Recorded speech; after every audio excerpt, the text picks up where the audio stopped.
yang dipanggil mawara.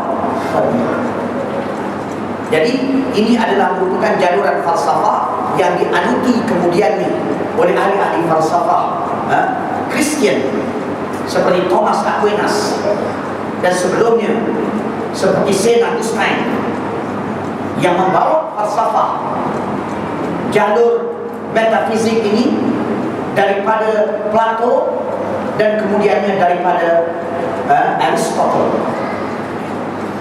sehingga ajaran Kristian itu adalah merupakan ajaran yang sudah digabung jalin dengan falsafah metafizikal Plato dan Aristotle.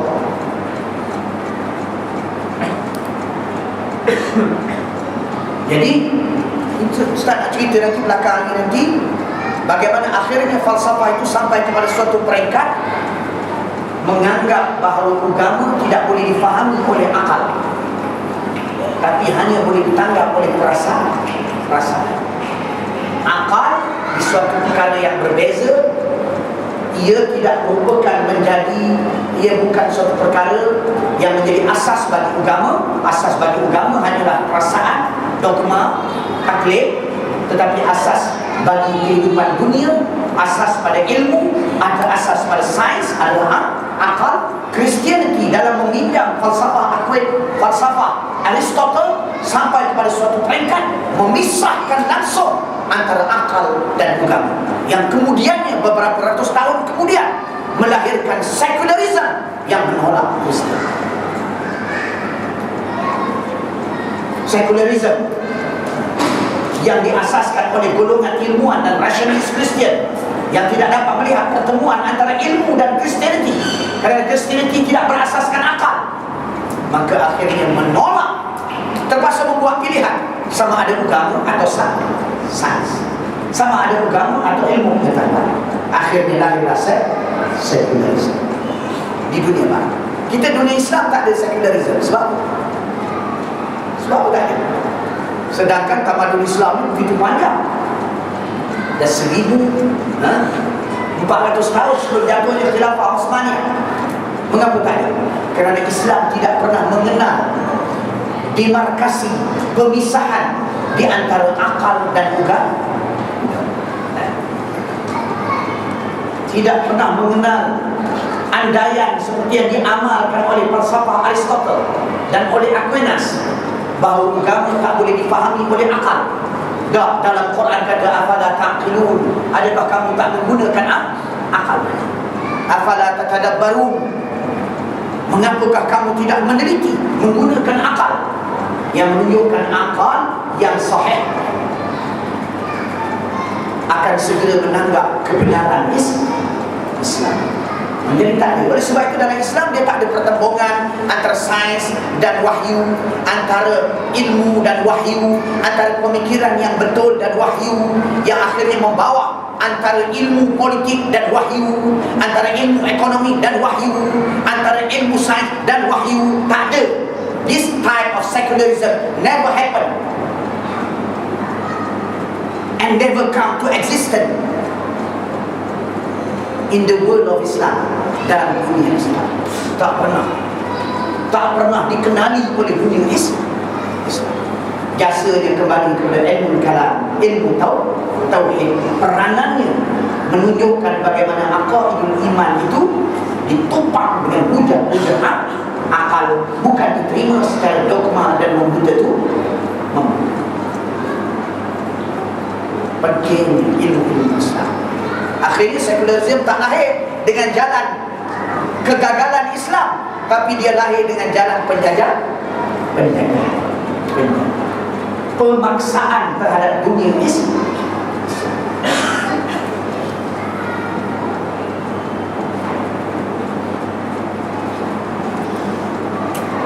Menyedari bahawa umat Islam pada hari ini bukanlah lagi sekadar dihadapkan dengan kesesatan-kesesatan, aliran-aliran yang cuba mempertemukan ajaran ketuhanan di dalam Islam dengan pemikiran-pemikiran falsafah Yunani di bidang metafizikal, sebagaimana yang telah berlaku di zaman lalu, sehingga melahirkan Mu'tazilah, melahirkan Qadariyah, melahirkan Jabariyah, melahirkan Syiah dan sebagainya.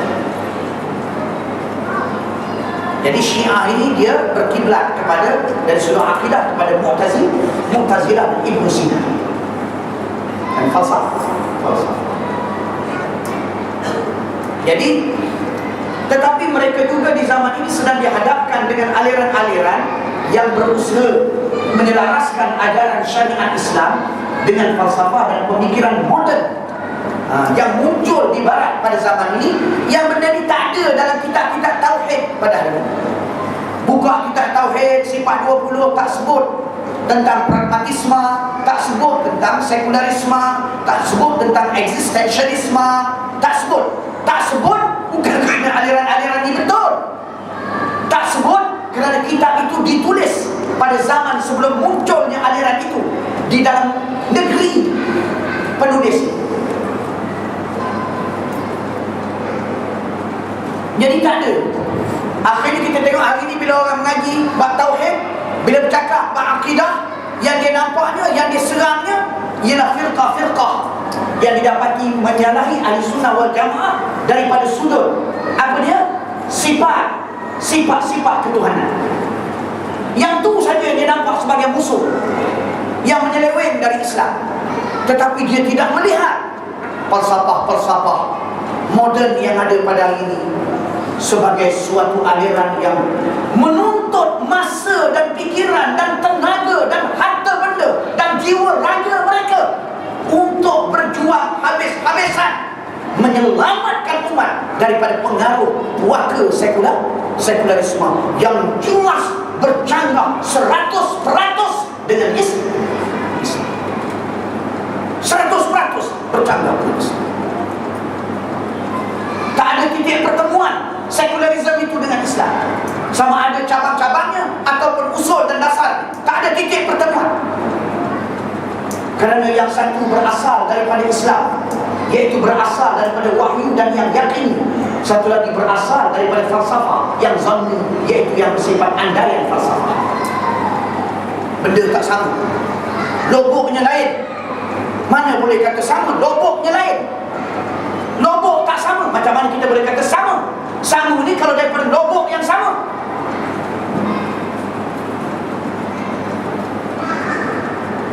Jadi tak ada persamaan dengan mana-mana ajaran falsafah dan ideologi. Islam itu ya'lu wa la yu'la alaihi. Islam itu daripada Allah, dinullah. Islam itu ditaja oleh Allah. Islam itu terjemahan daripada ilmu Allah dan rahmatnya kepada manusia. Mana boleh sama dengan ideologi yang kotor yang dicipta oleh ahli-ahli falsafah yang bersifat etis, yang memusuhi agama dan para nabi. Mana boleh sama?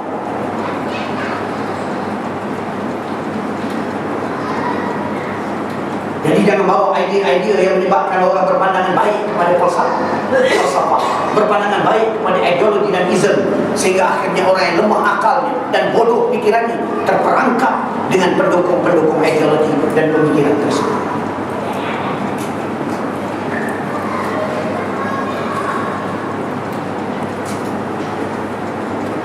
Aliran-aliran tersebut sebenarnya adalah bid'ah yang berlaku di zaman ini. Itu sebab saya minta kawan-kawan kita yang menjadi juara ahli sunnah wal jamaah supaya mengambil tanggungjawab menentang sekularisme ini habis-habisan.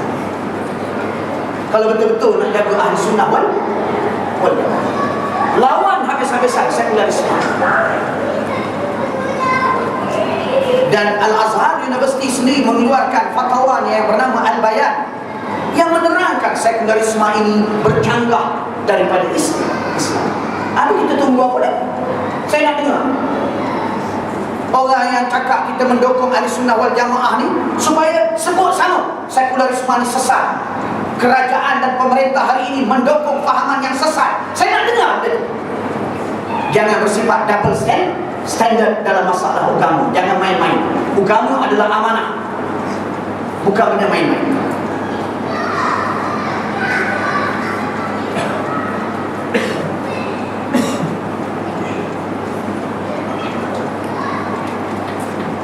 Oleh itu perlu dipahami bahawa aliran-aliran bid'ah yang lahir di zaman ini tidak lagi muncul sebagai sebuah mazhab-mazhab pemikiran ketuhanan seperti di zaman lalu.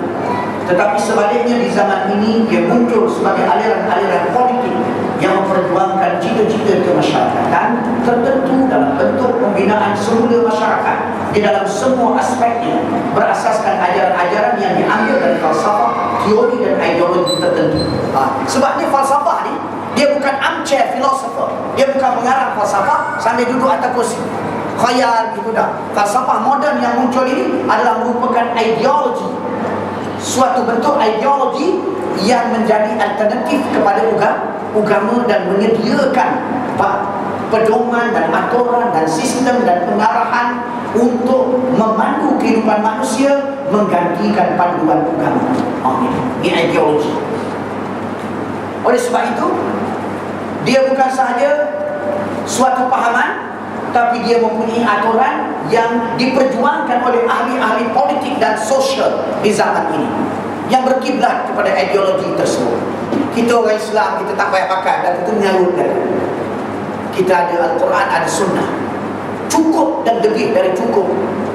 Hidayah dan petunjuk Allah itu sudah membangunkan tamadun Islam selama 1400 tahun.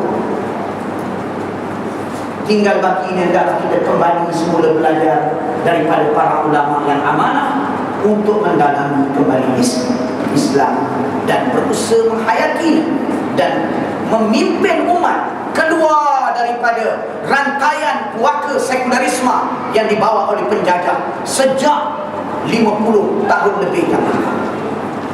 Kembali kepada Islam, bergandeng tangan, bergandeng bahu, berpegang tangan, bersama-sama menolak puaka sekularisme dan kembali kepada Islam.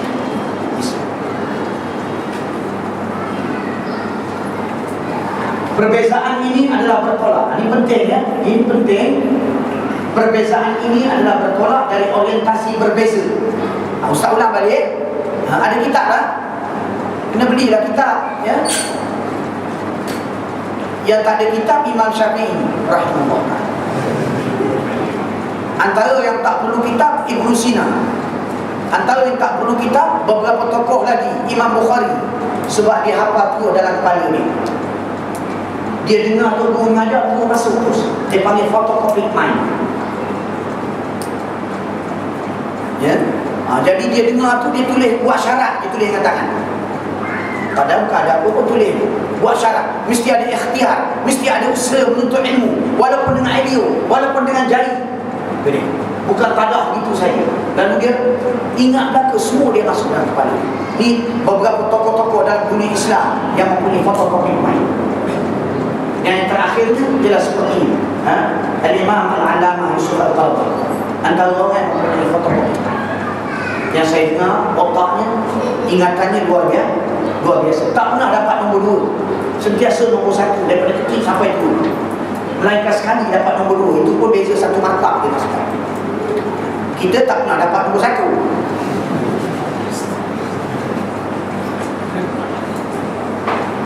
Ngantuk malam keluar siang.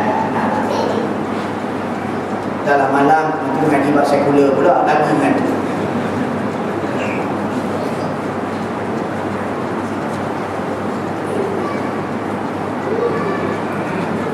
Allah yu'inukum jami'an wa yaj'alukum yassirin bil khair. Allahumma. Kemudiannya perbezaan ini adalah bertolak dari orientasi berbeza, dari jenis aliran falsafah yang mempengaruhi umat Islam di zaman ini. Aku gariskan itu penting. Dengan lain perkataan, bahawa falsafah fahaman falsafah seperti sekularisme, nasionalisme, sosialisme, pragmatisme, kapitalisme, rasionalisme dan seumpamanya dari teori-teori penyelesaian sekuler yang bercanggah dengan ajaran Islam itu telah melahirkan di zaman ini di kalangan orang-orang yang beragama Islam gerakan-gerakan politik yang menyeru kepada teori-teori dan ideologi tersebut di atas nama pembinaan masyarakat di dalam segala aspeknya: politik, ekonomi, pendidikan, perundangan dan kemasyarakatan, secara mengenepikan ajaran-ajaran Islam di dalam aspek-aspek tersebut. Itu nyataannya. Hakikat penyelewengan ini mestilah difahami dengan sejelas-jelasnya oleh umat Islam supaya mereka tidak tergelincir dari ajaran-ajaran agama Islam yang wajib ke atas mereka mentaatinya. Sesungguhnya memahami hakikat percanggahan Islam dengan ajaran-ajaran teori dan ideologi moden tersebut adalah sebagai pengetahuan yang amat perlu di zaman ini bagi umat Islam menyelamatkan dirinya daripada kesesatan ideologi, teori dan falsafah tersebut, dan daripada turut sama menyebarkan teori, ideologi dan falsafah tersebut di dalam masyarakat Islam di atas nama pembinaan dan kemajuan masyarakat. Ini yang jadi yang terlibat dalam gerakan Islam, pity on them, sian, orang putih bagi pity on them, sian, jual Islam, itu pergi pakai kata-kata ideologi yang Islam Barat.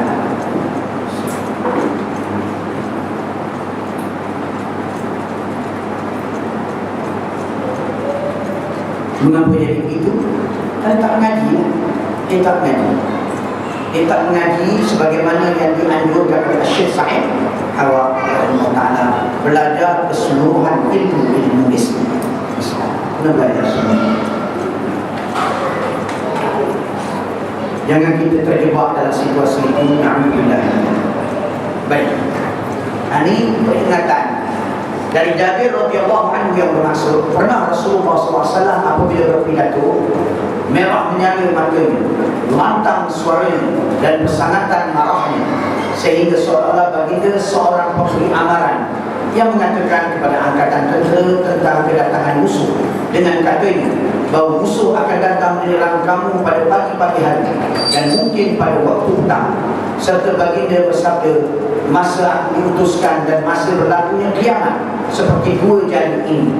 Lalu baginda menyatukan kedua jari tangannya, bukan menyatukan kedua jari tangannya, jari telunjuk dan jari tengah, serta baginda bersabda lagi, ketahuilah selain dari itu, maka sebenar-benar perkataan ialah kitab Allah, dan sebaik-baik jalan pimpinan ialah jalan pimpinan Muhammad sallallahu alaihi wasallam, dan sebaliknya sejahat-jahat perkara ialah perkara-perkara baru yang diadakan dalam agama, sedang tiap-tiap perkara baru yang diadakan dalam agama itu adalah bid'ah, dan tiap-tiap bid'ah itu sesat.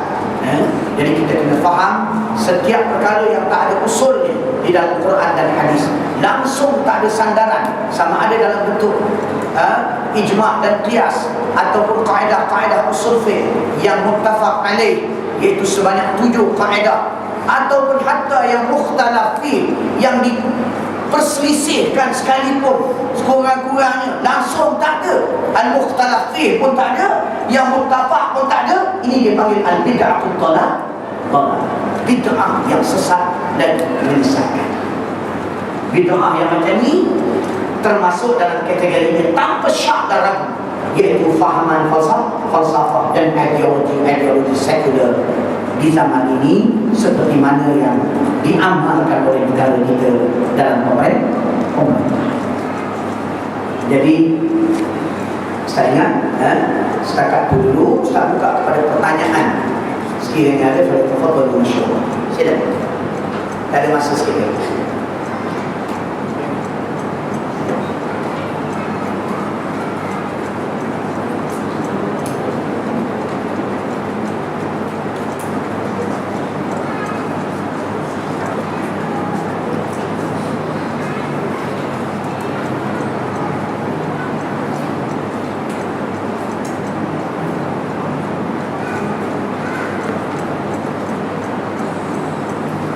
Dia kalau tak tanya tu mana dah faham. Silakan. Assalamualaikum Ustaz. Macam Ustaz kata tadi kan, kat pondok-pondok kan berasal kalau belajar kitab sifat-sifat 20 bagi wajib Allah sebagainya, terlibat akidah, tauhid dan sebagainya, maksudnya tidak dilengkapi dengan ilmu-ilmu yang ilmu macam ni lah, macam bahaya sekularisme dan falsafah dan ideologi. Macam mana nak, maksudnya di satu Malaysia ini, dalam Malaysia ni kita nak wujudkan balik, maksudnya wujudkan sebalik kita belajar di pondok-pondok, wujudkan ilmu-ilmu macam ni. Kita kena mulakan dengan madrasah dan pondok-pondok yang bersama dengan gerakan Islam. Dan perkara itu masih belum dimulakan. Patutnya dahulu kita dah dapat Kelantan, patut di Kelantan kita dah mula. Tapi malam ni kita tak berlaku. Masya Allah, kerana Allah lam yasha'a yakun. Wala hawla wala quwwata illa billahi al-'aliyyil 'azim. Tunggulah melaka nanti insya-Allah. Kita akan pastikan pengajian secularism dengan izin Allah akan menjadi pengajian, menjadi pelajaran di peringkat sekolah menengah, bermula dengan yang dikuasai oleh gerakan Islam dan kemudian contoh itu dikembangkan kepada yang lain.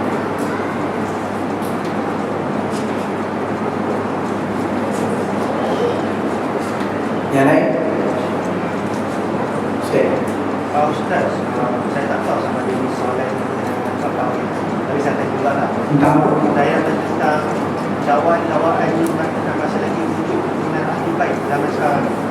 Basically yang macam ada orang waidah sebuah kebaikan tak sesudah yang berbeza dengan Rasulullah dan juga para nabi-nabi kedahulu. Betul apa tuan Nabi saya Empat soalan tentang keturunan Nabi Daud begini. Tentang secularism daripada keturunan Nabi. Dia gini, dia bila kita tak tahu itu dalam sahabat Ustaz sendiri pun tak kenal dia. Sehingga Ustaz belajar di Al-Azhar sehingga tahun 1998 baru Ustaz mengenali dia. Dan sebab kita bukan ahli baik, kita nak kenal dia. Macam saya tak kenal adik-adik kamu, saya kenal mak anda, tak kenal. Saya kenal bapa anda, tak kenal. Tapi saya tak boleh kata bila saya tak kenal bapa anda, saya kata bapa anda tak boleh. Boleh? Tak boleh, mana boleh itu? Bila saya kata saya tak kenal adik anda, tak kenal kakak anda, saya kata kakak anda ni semua tak boleh sebenarnya. Tak boleh macam tu. Kakak anda, adik anda mesti ada keturunan, mesti ada datuk anda, mesti ada bapa ni, takkan jadi anak bulu betul. Nah, mesti ada bapa, ada mak, ada datuk, ada nenek. Cuma bezanya ahli baik, dia jaga keturunan dia. Dia record.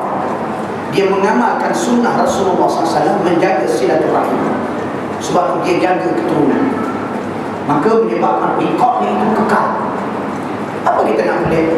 Bangsa-bangsa yang lain ada yang mencatat akan sejarah mereka, ditulis di batu-batu, ditulis di tiang-tiang yang kita panggil dikaligrafkan. Sehingga hari ini keturunan Raja British ada sampai kepada Firaun. Jadi kalau ada orang kata keturunan Rasulullah SAW ada silsilah, apa kita nak pelik? Cuma kita tak duduk dengan mereka, kita tak bercampur dengan mereka, kita tak tahu. Jadi apabila kita tak tahu, bukan makna benda itu tak betul. Jangan menidakkan sesuatu yang kita tiada ilmu. Keturunan Ahlul Bait adalah keturunan yang wujud sehingga hari kiamat. Menurut bancian seperti yang disebut oleh Dr. Ali Jum'ah, mantan mufti Mesir, saya dengar sendiri dengan telinga saya. Menurut bancian ada tak kurang dari 4 juta anak cucu keturunan Nabi secara yang direkod pada hari ini. Takkan kita nak cakap bohong.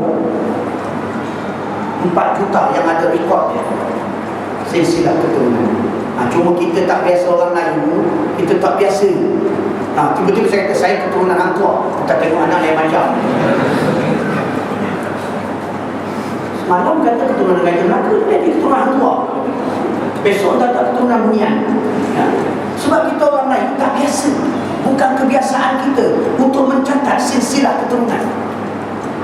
Itu adalah orang Arab, amalan orang Wallah. Jadi keturunan mereka ni ada bertempat di seluruh dunia. Di seluruh dunia mereka menjadi da'i-da'i ilallah yang menyebarkan Islam ke negeri-negeri di seluruh dunia, di Asia Tenggara dan sebagainya. Selepas daripada kita panggil apa dia tu, gelombang sahabat, ialah gelombang ahlul bait. Jadi kalau di Yaman ada keturunannya, dan kalau kita tengok yang Habib-Habib yang banyak datang ni dari keturunan Sayyidina Husain daripada ini.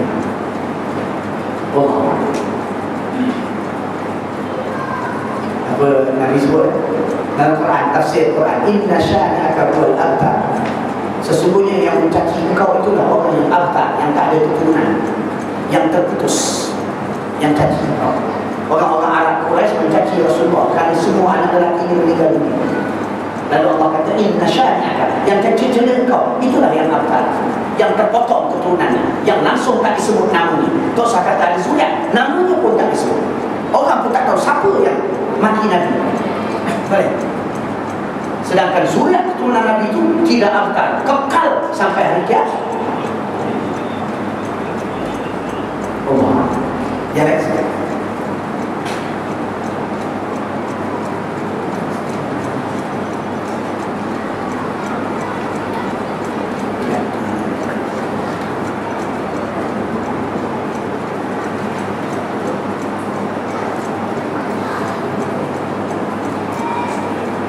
Ustaz ni pun tak kenal. Ustaz kenal Ahlul Bait ni masa Ustaz belajar di Mesir. Ustaz belajar 10 tahun lebih kurang. Tahun ke-8 baru Ustaz kenal ada yang nama Ahlul Bait. Baru. Sebab apa? Mereka ni dia duduk dalam kelompok mereka. Dalam kelompok mereka. Jadi Ustaz kenapa kebetulan sahabat saya Ustaz tu ada hubungan dengan Ahlul Bait. Itu. Kalau tidak, sampai ini Ustaz pun tak ada. Kita orang Melayu kita tak ada. Dan Ahlul Bait ni dia tak suka menonjolkan diri. Sebab tu orang tak ada. Dia tak suka menonjolkan diri. Ya, silakan.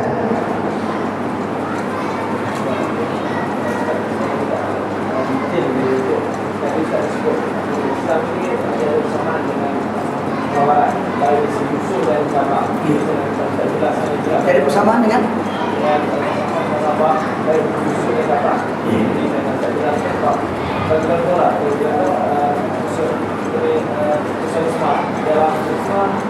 konsep dia bukan konsep dari orang-orang miskin, tapi orang persamaan. Sosialisme itu muncul bila? Muncul bila sosialisme?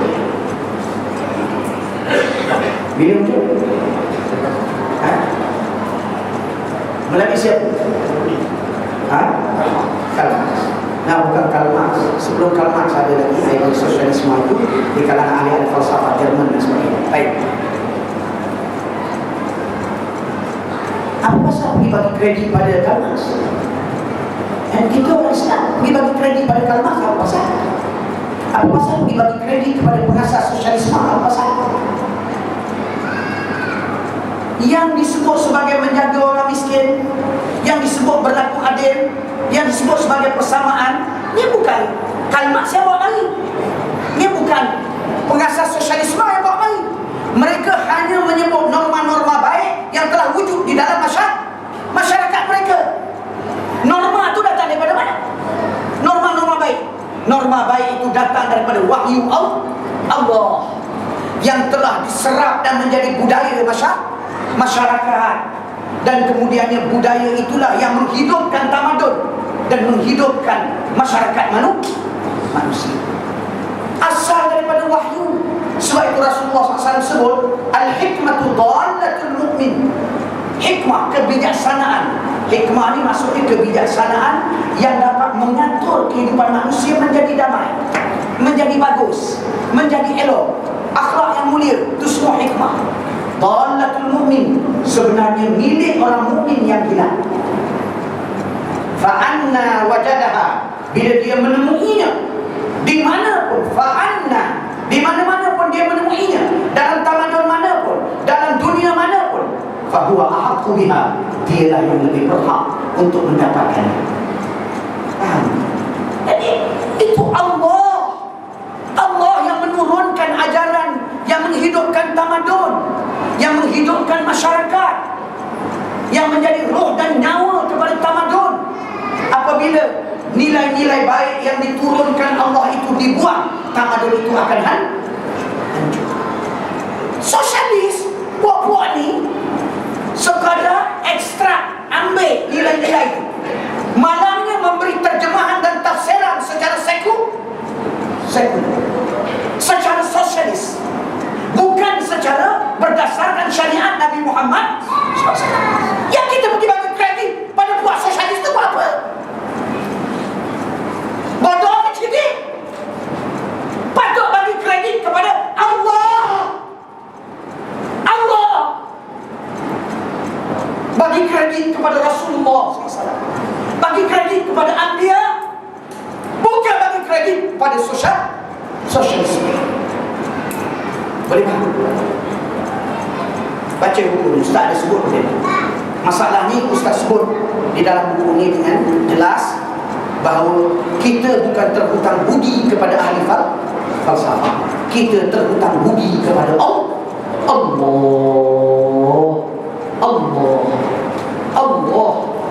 Allah yang menyelamatkan manusia. Dan jadi saya tak mau dengar apa ni. Anak-anak murid cakap sosialisme itu saya sebut. Ludah, woi. Saya sebut. Sebut Allah, sebut Rasul. Jangan khianat kepada agama sendiri. Ya kan?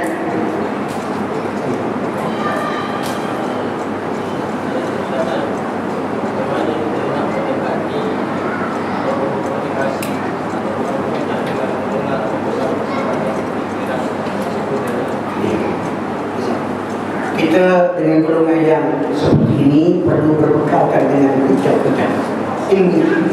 Hujah-hujah ilmiah itu mesti diambil dari ilmu Islam, iaitu dalam hal ini ilmu yang membahas tentang penyelewengan dan kelemahan aliran-aliran yang dipanggil ilmu kaidah, mihal yang dipanggil sebagai ilmu usul. Sebab itu cabang-cabang ilmu usul. Jadi kita kena belajar, kita kena tahu daripada asas supaya kita dapat menghujat mereka dan menunjukkan kepada mereka bahawa aliran-aliran itu sebenarnya adalah aliran-aliran yang palsu dan aliran-aliran yang bersifat andaian dan spekulatif, tidak pernah dibuktikan dengan suatu kebenaran sekalipun, jauh daripada yang dicapai dalam bidang ilmu sains, fizik dan sains pasti, yang merupakan suatu bidang yang memberikan panduan ilmu yang bermanfaat kepada manusia. Adapun falsafah, adapun ideologi hanyalah sekadar himpunan andaian yang diakui oleh ahli-ahli pemikir barat sendiri, yang dianggap sebagai, walaupun tak dipanggil speculation atau spekulatif, tetapi dipanggil a discipline speculation, iaitu spekulasi yang berdisiplin, spekulasi andaian yang berdisiplin. Sebab apa dia kata andaian yang berdisiplin? Dia tetap kata andaian, bukan sains, bukan ilmu, tapi andaian. Tapi sebab apa dia panggil berdisiplin? Sebab andaian itu telah melalui kaedah saintifik yang bersifat, kita panggil separuh jalan. Dia panggil kaedah saintifik yang bersifat apa kita panggil tidak lengkap. Kaedah sains tapi tak lengkap. Tapi dia tetap juga membuat suatu andaian yang dipanggil sebagai speculation, dan dalam sains dipanggil generalization. Jadi kita kena jawab dari sudut epistemologi dan metodologi. Lepas tu baru kita jawab dari sudut-sudut yang lebih terperinci berdasarkan kajian-kajian yang lebih bersifat analitikal.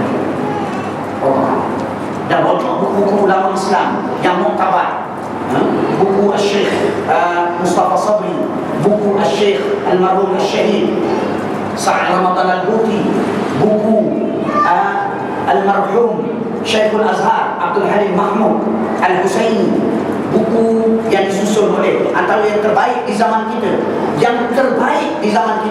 antaranya iaitu buku yang disusun oleh Anwar Al-Jundi rahimahullah ta'ala rahmatan wasi'ah, dan yang terbaik pada zaman kita ialah yang ditulis oleh seperti penulis seperti Syed Abdul Latif Una. Jadi mesti ada ilmu tentang jadi mana kalau kita tak boleh berhujah, kita jangan berhujah. Silakan kepada para ulama atau kita belajar, kemudian kita berhujah berdasarkan qadar yang kita belajar. Pegang betul-betul, yakin dengan ilmu kita, jangan ragu-ragu, pegang dan berhujah, dan jangan mengalah dengan hujah yang kita bawa. Kerana hujah yang kita bawa benar, hujah yang mereka bawa walaupun nampak hebat adalah batil dan palsu.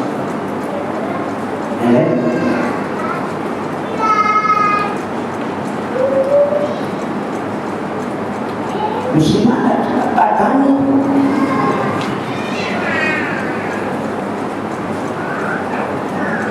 Silakan.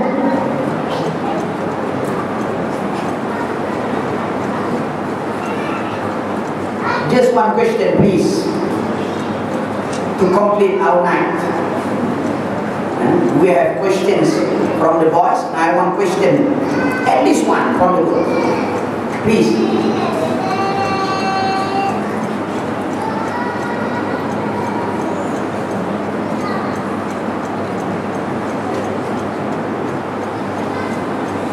Ada salah. Nanti saya orang putih sudah tetap menantu.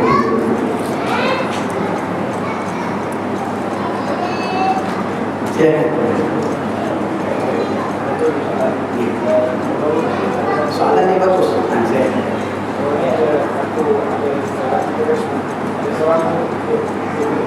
Bahawa teori sains ni, yang percaya pada teori sains pun dia jatuh kafir. Walaupun dalam teori keabadian tenaga yang mengatakan bahawa tenaga ini tidak boleh dicipta dan tidak boleh dimusnahkan. Dan kenapa dikatakan bahawa teori ini apa yang percaya dalam itu sebab konsep itu adalah konsep pada sifat Tuhan.